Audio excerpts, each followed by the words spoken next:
Which Kain, kain, kain. Pwede naman, diba? Pero kasi siguro yung mga batch natin, Jegs, na inalaw kasi natin, nabuhay kasi siguro tayo ng gano'n, na matiisin tayo, nagtitimpi tayo, tapos at saka talagang mahilig tayo magsakripisyo, na kahit na hindi na dapat oras ng trabaho, tapos in-email ka, required ka na mag-reply. Inuuwi. May kwento din ako narinig na ganyan. Oo. Parang kahapon ko lang din ata nakakwentuhan na parang may nag-suggest na kasama, parang hindi ka mahirapan, pwede mong gawin sa bahay. Yung iba niya, ay ayoko, gusto ko dito gawin. Tama, Oo, oo, may ganon. ganon. Kasi nga, ang bawat generation, nagbabago eh. Kasi hindi mo naman din sila masisi. Yun nga lang, syempre mag-a-adjust ka rin to the times, depende, ganyan. Kaya, ba't ko yun na-share? Kasi yung tanong mo sa akin, hindi ko pa alam. Kung pag dumating yung panahon ko, anong magiging klaseng biyenan ako, hindi ko pa alam. Baka cool ako, baka hindi ako cool. Hindi nga tayo sure kung aabot din ako doon. Baka mag-second coming na bago pa ako maging biyenan. Hindi ko alam.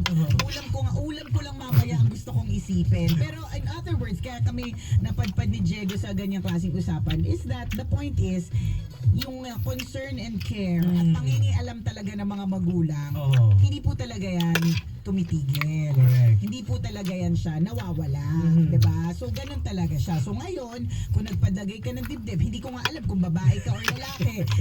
Okay, kung babae ka or lalaki man na nagpalagay ng dibdib, whatever it is, siguro yung nanay mo, siguro siya yung talagang tipong very conservative, that our body is the temple of the Holy Spirit, na dapat tanggapin mo kung ano yung ganyan, walang, alam mo, may mga gano'n na, walang karapatan ng sino man, Diyos lang ang pwede. May mga gano'n, May mga ganun paniniwala. di ba? Baka gano'n kasi siya.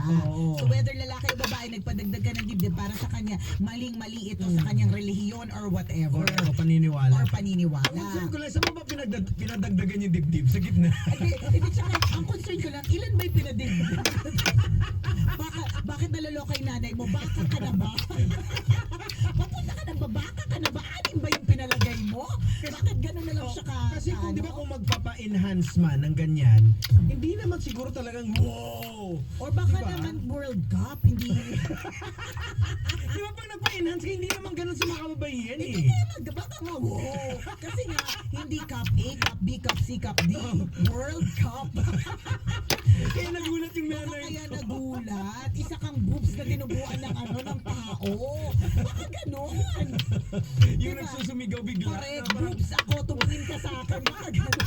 ay, yung mga isang araw likod doon, tapos bigla naging dibdib. Correct. Ganon ba klase? Pero hindi lang talaga natin mabubura. And ako para sa akin, bilang nanay mo naman yan, at nandiyan ka sa poder mo, wala rin namang point yung magpapataasan kayo. And bilang ikaw naman yung merong dinagdag sa sarili mo, tapos yung nanay mo medyo matanda na, baka hindi niya naiintindihan ang enhancement ay normal. Dati kasi, Jegs, ako naabutan ko yung time na yan na parang big deal para sa lahat kung nagpagawa ka ng ilong, big deal para sa lahat kung nagpatattoo ka ng Yan, kilay. sasabihin ko Diba? pa nga sana, yung parang ano din yan, parang stigma din ng tattoo eh. Oo. Diba dati pag nagpatattoo ka,